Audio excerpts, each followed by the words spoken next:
Public తిప్పల మీద బడ్జెట్ల సర్కారోళ్ళు పెట్టిన పైసల మీద అసెంబ్లీలో ఇయ్యాల కూడా లొల్లి నడిచింది. వీళ్ళు వాళ్ళ నన్నుడు, వాళ్ళు వీళ్ళ నన్నుడు. చెప్పిన అన్ని చేసినామని సర్కారోళ్ళు చెప్పుకున్నాడు. పొద్దంతా ఇదే నడిచింది. ఆ ముచ్చట్లు కూడా చూద్దాం పార్రి. అసెంబ్లీలా సర్కారోళ్ళు ప్రతిపక్షమోళ్ళ నడుమ చిన్నగా నడుస్తలేదు లొల్లి. చదువుకునేటోళ్ళ ఫీజుల పైసలు ఇస్తలేరని పొద్దుగాల శానసేపు పంచాది నడిచింది. అటు సీతక్క ఇటు హరీష్ రావు సారు పోయిన సర్కారోళ్ళు ఏమి ఇయ్యలేదని సీతక్క అంటే లెక్కలన్నీ హరీష్ రావు సారు ముంగట పెట్టిండు. లాస్ట్ కు సీతక్క కూడా నిజం ఒప్పుకున్నది. టైంలో మీ గవర్నమెంట్ వచ్చింది కానీ పోయిన జనవరి ఫిబ్రవరి మార్చిలో ఒక్క రూపాయి కూడా ఇవ్వకపోవడం వల్ల ఇవాళ ఇది పేరుకుపోయిన పరిస్థితి ఏర్పడ్డది.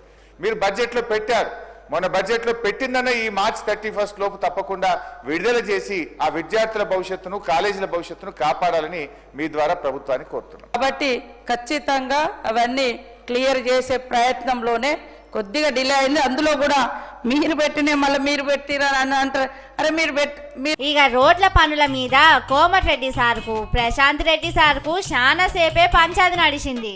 ప్రశాంత్ రెడ్డి సారు పూజలు యాగాలు చేస్తాడని ఎక్కిరిచ్చినట్టు మాట్లాడిండు మంత్రి కోమటిరెడ్డి సారు. దీంతోని కారు పాటోళ్ళు మస్తు గరమైండ్రు. సభలకెళ్ళి బయటికి పోయిర్రు. అడుగుతా వెంకన్న జర కోపంకి రాకు, నాకు భయం అవుతుంది నేను చూస్తే. జర కోపంకి రాకు, నేను మెల్లగానే అడుగుతా.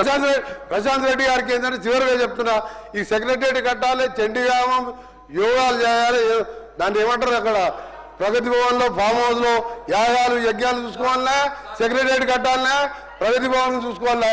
నాకేమో యాగాలు యజ్ఞాలు లేవు, రోడ్లు వేయాలి, బిడ్డలు కట్టాలి. అవే సత్యదూరమైన మాటలు మాట్లాడినాడు. నంబర్ టూ సార్ నన్ను యాగాలు చేసినామని చెప్పి నన్ను అవమానపరిచినాడు.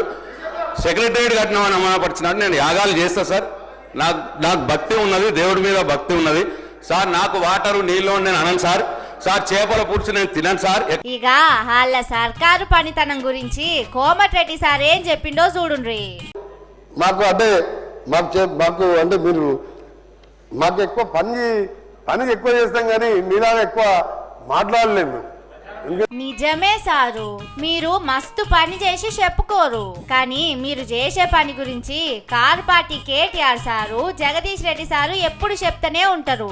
మీరు మళ్ళా ప్రత్యేకంగా చెప్పుకున్నాడు ఎందుకు తీండ్రి. మీ జిల్లా ఎమ్మెల్యే ఏదో చెప్తున్నాడు చూడుర్రి. ఇవాళ సన్నోట్లకు మనం బోనస్ ఇస్తున్నా, ఇంత పెద్ద ఎత్తున రుణమాఫీ చేసిన ఇంకా దుమ్మెత్తి పోసే అధ్యక్ష.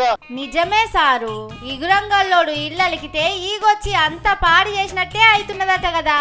ఏం చేస్తాం చెప్పుండ్రి. మీరు అన్ని ఇచ్చిండు గాని వాళ్ళే అంత తప్పుడు ప్రచారం చేస్తున్నారు. ఇది సరే గాని రైతు భరోసా పైసల సంగతి ఏంది?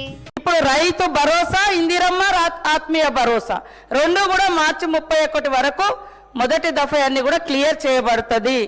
ఈ నెల 31 రైతు భరోసా కూడా వేస్తారు. వారు ఏమంటారంటే రైతు బంధు రావడం లేదంటారు. రైతు భరోసా పేరు మార్చినాము. ఈ 31 తప్పనిసరి ఇస్తాం. వారు ఇచ్చిన హామీ కూడా తప్పటి విధంగా మార్చి 31 అంటే ఇంకో ఏడాది ఉందని అనుకుంటున్నారా ఏంది? 9 రోజులే ఉన్నది. మరి మీరు చెప్పేది ఈ ఏడాది మార్చి 31, వచ్చే ఏడాది మార్చి 31, లేకపోతే 2028 మార్చి 31? జర సమజేతట్టు చెప్పుర్రి. వీడికే మీ మాటలు పాము కంటే ఎక్కువ వంకలు తిరుగుతున్నాయి. ఇప్పుడు ఇట్లా సగం ముచ్చట్లు చెప్పి ఇంకింత పరిశాన్ చేయకుర్రి.